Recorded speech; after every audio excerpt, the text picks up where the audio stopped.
Viewers, welcome to my channel ராகுல் stories. நம்ம இன்னைக்கு இந்த வீடியோவில் எந்த படத்தை பற்றின ரிவ்யூ பார்க்க போகிறோம் அப்படின்னா, நம்ம சசிகுமார், சைத்ரா ஆச்சார் அப்படின்னு சொல்லிட்டு பல பேர் நடித்து வெளிவந்திருக்கிற படம் தான் மை லார்ட். ஸோ இந்த படம் இப்போ தியேட்டர்ஸில் வெற்றிகரமாக ஓடிட்டுருக்கு. ஸோ இந்த படத்தை பற்றின ஒரு ஷார்ட் ரிவ்யூ தாங்க பார்க்க போகிறோம். வாங்க வீடியோக்குள்ளே போகலாம். இந்த படத்தோட ஒன்லைன் ஸ்டோரி என்னென்னு பார்த்தீங்க அப்படின்னா, இந்த படத்தோட ஸ்டார்டிங்லேயே பார்த்தீங்க அப்படின்னா ஒரு பணக்கார வீட்டை காமிக்கிறாங்க. ஸோ அந்த பணக்கார வீட்டை சேர்ந்த ஒரு லேடி பார்த்திங்கன்னா, அவங்களுக்கு வந்து 2 கிட்னியும் ஃபெயிலியர் இருக்கும். ஸோ அதனால் பார்த்திங்கன்னா அவங்களுக்கு வந்து கிட்னி டிரான்ஸ்பிளான்ட் பண்ணணும். அவங்களுக்கு மேட்ச் ஆகக்கூடிய வழியில் 2 கிட்னி வேணும் அப்படிங்கிறதுக்காக ஒரு நபர் வந்து களத்தில் இறங்குறான். ஸோ அதுக்கப்புறம் என்ன மாதிரியான சம்பவங்கள் ஆச்சு அப்படிங்கிறது தான் இந்த மை லார்ட் அப்படிங்கிற படத்தோட மொத்த கதை. ஸோ இந்த படத்தை இயக்குனது வேறு யாரும் கிடையாது, நம்ம குக்கு ஜோக்கர் அப்படின்னு சொல்லி படம் பார்த்துருப்போம் இல்லையா. ஸோ அந்த படத்தை இயக்குன ராஜ்முருகன் தான் இந்த படத்தையும் இயக்கியிருக்காரு. ஸோ அதே மாதிரியான அதே ஒரு ஸ்டைலில் ஒரு ராவான ஒரு படமாக கொடுத்துருக்காரு அப்படின்னு தான் சொல்லணும். ஸோ யதார்த்தமான ஒரு கதை. ஸோ எந்த அளவுக்கு இன்ட்ரெஸ்டிங்காக கொண்டு போகணுமோ கொண்டு போயிருக்காரு அப்படின்னு தான் சொல்லணும். ஸோ என்னை பொறுத்த வரைக்கும் பார்த்திங்கன்னா எந்த ஒரு குறையும் நான் சொல்ல மாட்டேன். ஃபர்ஸ்ட் ஹாஃப்லும் சரி, செகண்ட் ஹாஃப்லும் சரி.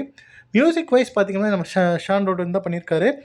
ஸோ எனக்கு பர்சனலாக பார்த்திங்கன்னா பேக்ரவுண்ட் ஸ்கோரிங் வந்து ரொம்ப பிடிச்சிருந்தது. பட் பாட்டுக்கும் பார்த்திங்கன்னா எனக்கு ஒரு ஜோக்கரில் வரக்கூடிய ஒரு 2-3 ஒரு பாட்டு வந்து எனக்கு ஒரு ஞாபகப்படுத்துகிற மாதிரி இருந்துச்சு. இது ஜோக்கரில் வந்த பாட்டு மாதிரியே இருக்குது அப்படிங்கிற மாதிரி இருந்துச்சு. ஃபஸ்ட் ஹாஃபில் எனக்கு என்ன தோணுச்சு அப்படின்னா, ஒரு சில ஃப்ளாஷ்பேக் போர்ஷன்ஸ்லாம் வரும். ஸோ சில ஒரு ஃபஸ்ட் ஹாஃபில் இருக்கக்கூடிய அந்த சீன்ஸ்லாம் பார்த்திங்கன்னா, இது ஏதோ ஜோக்கர் மாதிரி இருக்கே அப்படிங்கிற மாதிரி ஒரு சில இடத்துல தோண ஆரம்பிச்சிடும். இந்த ராவா எடுத்த இந்த படத்தை வந்து பார்த்திங்கன்னா பார்க்குறதுக்கு ரொம்ப நல்லா இருந்துச்சு அப்படின்னு சொல்லலாம். ஸோ நம்ம ராஜ்முருகன் ஸ்டைல்லே பார்த்திங்கன்னா இந்த படத்தை எடுத்திருக்காரு. சசிகுமாரும் அவருக்கு கொடுக்கப்பட்டிருக்க அந்த கேரக்டர் சூப்பராக பர்ஃபார்ம் பண்ணியிருக்காங்க. ஸோ நம்ம சைத்ரா ஆச்சாருமே அவங்களுக்கு கொடுக்கப்பட்டிருக்க அந்த கேரக்டர் சூப்பராக பண்ணியிருக்காங்க.